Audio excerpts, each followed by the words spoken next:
शनिदेव को न्याय का देवता माना जाता है। अपने जीवन काल में प्रत्येक व्यक्ति को शनिदेव की वक्र दृष्टि का सामना करना पड़ता है। मनुष्य, देवता, दानव, ऋषि, मुनि सबको इनकी वक्र दृष्टि का सामना करना पड़ता है। यहाँ तक कि भगवान शिव को भी एक बार इनकी वक्र दृष्टि का सामना करना पड़ा। पौराणिक कथा के अनुसार एक बार शनिदेव भगवान शंकर के धाम हिमालय पहुंचे। प्रणाम महादेव। आइए शनिदेव, आज कैलाश पर आना कैसे हुआ?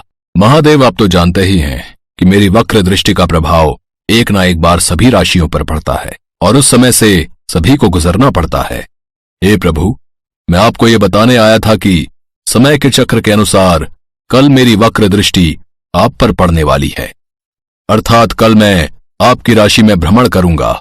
शनिदेव की बात सुनकर भगवान शंकर जी हैरान रह गए और पूछा, हे शनिदेव, आप कितने समय तक अपनी वक्र दृष्टि मुझ पर रखेंगे? प्रभु, कल 1.25 प्रहर तक मेरी वक्र दृष्टि आप पर होगी। ऐसा कहकर शनिदेव भगवान भोलेनाथ को प्रणाम करके वहां से चले गए। अब शनिदेव की बात सुनकर महादेव सोच में पड़ गए।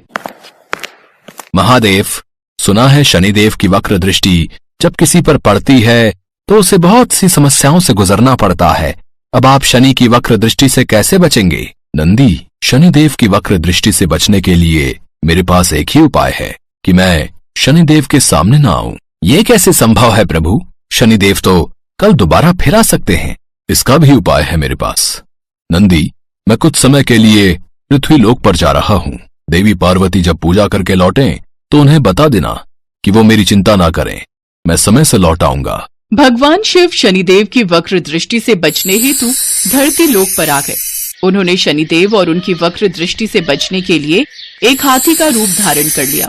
गज रूप में वे जंगल में इधर उधर घूम रहे थे।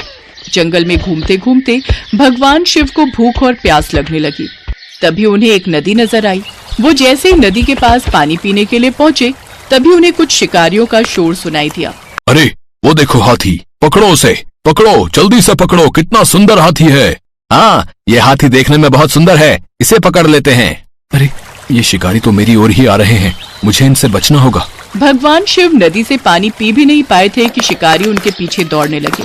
वो उन्हें पकड़ना चाहते थे। भगवान शिव हाथी के रूप में दौड़ने लगे। अचानक उन्हें एक गुफा दिखाई दी। वो रही गुफा, पर मैं इस छोटी सी गुफा में इतनी देर नहीं रह सकता। हाथी गुफाओं में नहीं रह सकते, पर क्या करूं? इनसे बचने के लिए मुझे यहाँ कुछ देर ठहरना ही होगा। लगता है जंगल में कहीं और भाग गया है वो हाथी। चलो वापस चलते हैं। हाथी को वहाँ न पाकर सारे शिकारी लौट गए। भगवान शिव उस गुफा में बहुत देर छिपे रहे। भगवान शिव को हाथी के रूप में 1.25 प्रहर तक का समय व्यतीत करना पड़ा। शाम होने पर भगवान शंकर ने सोचा, अब दिन बीत चुका है, अब शनिदेव की वक्र दृष्टि का मुझ पर कोई असर नहीं होगा। अब मुझे कैलाश वापस लौट जाना चाहिए। ऐसा सोचकर भगवान शंकर पुनः कैलाश पर्वत लौट आए। भगवान शंकर प्रसन्न मुद्रा में जैसे ही कैलाश पर्वत पर पहुंचे तो उन्होंने शनिदेव को उनका इंतजार करते पाया। भगवान शंकर को देखकर शनिदेव ने हाथ जोड़ प्रणाम किया। प्रणाम प्रभु। अच्छा, तो आप मुझ पर अपनी वक्र दृष्टि डालने के लिए यहाँ विराजमान हैं। किंतु अब तो समय बीत चुका है शनिदेव, आपकी दृष्टि का मुझ पर कोई असर नहीं हुआ।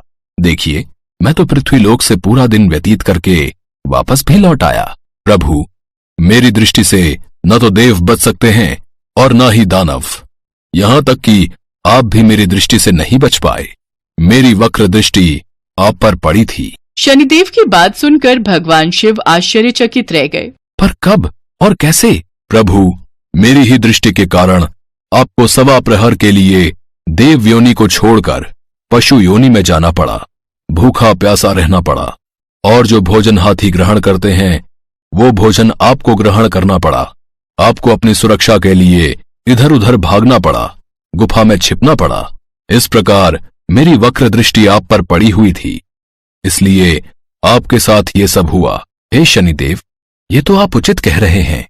परेशानी तो मुझे हुई थी, पर संकट से बचकर भागना भी तो कायरता है ना। हमें तो सदैव संकट का सामना करना चाहिए और साहस से यदि कठिनाइयों का सामना किया जाए तो कठिनाइयां अपने आप जीवन से गायब हो जाती हैं।